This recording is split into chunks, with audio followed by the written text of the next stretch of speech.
Hey there, YouTube. It's Aisha. Welcome back to the channel. Today is a Friday Reads as well as a weekly wrap up.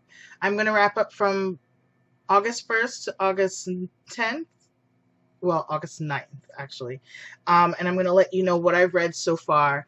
So I've read 3 things this week, which is why I'm going to do a quick wrap up here.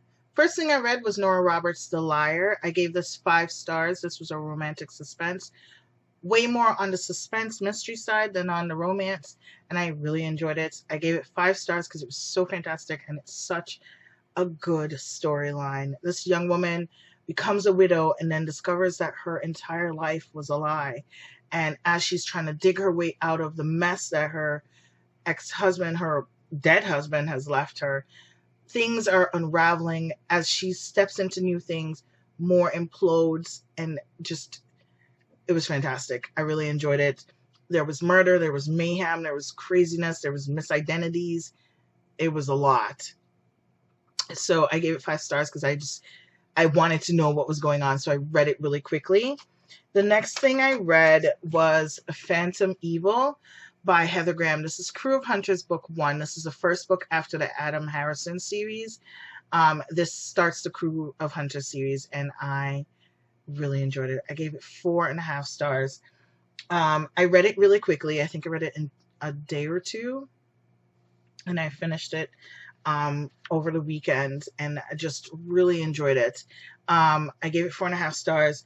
This one starts the new Crew of Hunters series, as I said, and it is based in New Orleans because Heather Graham is from New Orleans, so she puts a lot of her stories there.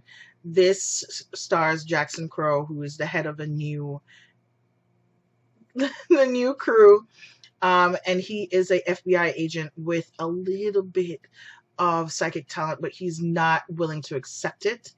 And then he's put in with this group of ghost hunters, quote unquote, and it's people who are from different aspects in different parts of the world who've got some sort of psychic talent, and they have to solve a case of whether a senator's wife killed herself or was she killed by the ghosts in a house in New Orleans. Fantastic. Really enjoyed it. I love the fact that she uses New Orleans as another character in this book. It makes you fall in love with the city even more. So I really enjoyed it. 4.5 stars. Next is an ebook, and I'll put the cover here. I'll have a physical copy at the end of the week. This is the 3rd and final book in the Breaking the Point series, and it's the 7th book, I think, in the entire Point series by Jay Crownover.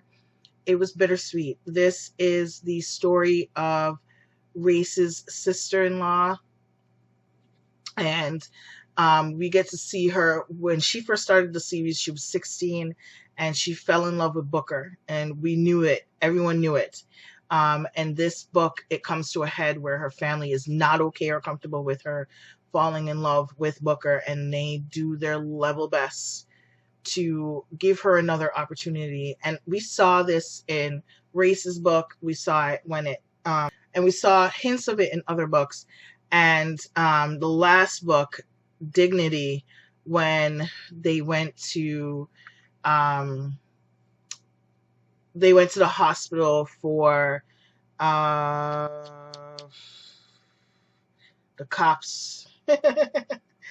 The cop's girlfriend, when they were there for the hospital, it imploded, and we got a little hint that Booker and Race had an issue going on. And then this book like totally explains it, and I don't know if I could be as forgiving as she was. I mean, I understand why they did it, but I don't know if I could be as forgiving. I really enjoyed the story. I really loved the progress of the story. It is a May-December romance, and she did say that, you know, if she had realized that they were going to be an actual thing instead of this just being a little crush, she would have made her older when she started it. But I really loved it. I really enjoyed it. I thought it was a fantastic way to end the series. The way she ended it kind of leaves it open-ended, like she could go back to the series and maybe show us the next generation, and I would really love that. The last 2 books in the series she ended up printing herself, Dignity and this one, Respect. Honor was the last one that was from William Morrow, and this one she put out herself, self-published, and I think it was fantastic. I really enjoyed it. I'm glad she changed the names because she told us what the original names were, and I would have probably never bought them under those original names. I probably would have just because it was Jay, but those were terrible names. Like, I get it why they were like that because it made sense, but my God, no. So those were my reads for the week, and that's my wrap up. Now let's talk about what we're reading this weekend. And I have 3 books plus 1 arc. The first one is my little sticky note. I'm going to put a picture up. Is my arc that I'm reading for this week, and that's To Be Honest. This is a young adult read. It is one of my most anticipated books. It's a young adult, and it was one of my Waiting on Wednesday posts. And it's basically this young girl's mom goes on to one of those reality shows, and now it's the repercussions of her mom having done that reality show. She did it because her husband left her for another woman who was a friend of hers, and she figured he left her because she was fat, and she becomes obsessed with getting her body right so that she could prove to him that he lost out on her. And this is the repercussions on her teenage daughters. One of her daughters is plus size, and one of her daughters really doesn't like the show, and it's told from her perspective. And the young woman has anxiety, which is totally understandable, but she also has an unhealthy, extremely unhealthy attachment to her sister, who's going away to college. Her sister is her crutch, and she doesn't quite know how to live without her sister. So it's very interesting. I really enjoy it, and I'm kind of hoping that as the story progresses, that she develops a better sense of self, and that she is better able to stand up for herself. One, maybe gets therapy to deal with her anxiety, and maybe gets therapy for the fact that she is way too attached to her sister. There's being healthily attached, and then there's the way she's attached. Not okay. And then I have 2 Nora Roberts books to read. My first is Black Rose, which is the second book in the Garden series, which is what I'm reading currently. I'm 100 pages in, and I'm really enjoying it. It is a slow build and a slow burn. So, but we are seeing a lot more paranormal activity in this one than we saw in the first one. So I'm enjoying that. Next is book 2 in the Boonesboro trilogy. I really think it sounds better as Boonesboro Inn, not in Boonesboro, but whatever. The In Boonesboro trilogy.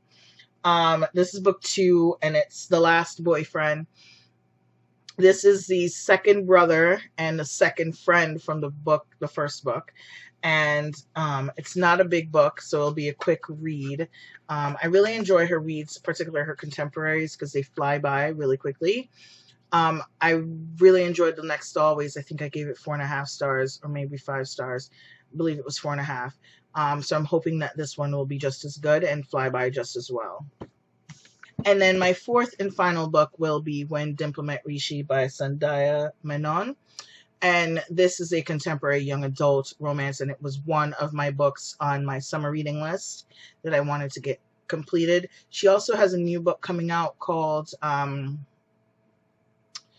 I don't remember the name. I just know it's a fun color, and that it features, I think her name is Twinkle, is the character, and I want to read that one really soon. So I want to get this one read and then get that one, because I have so many summer reading books to read. But yeah, I'm looking forward to reading this. This one I'm thinking I'm going to read tomorrow, and, you know, get the weekend started right. So these are my 4 books to be read. And this is my wrap up. I don't have physical books. This is my wrap up for the week. Thanks so much for watching, guys, and I'll see you on Saturday, actually, because VEDA. So this is my weekend reads.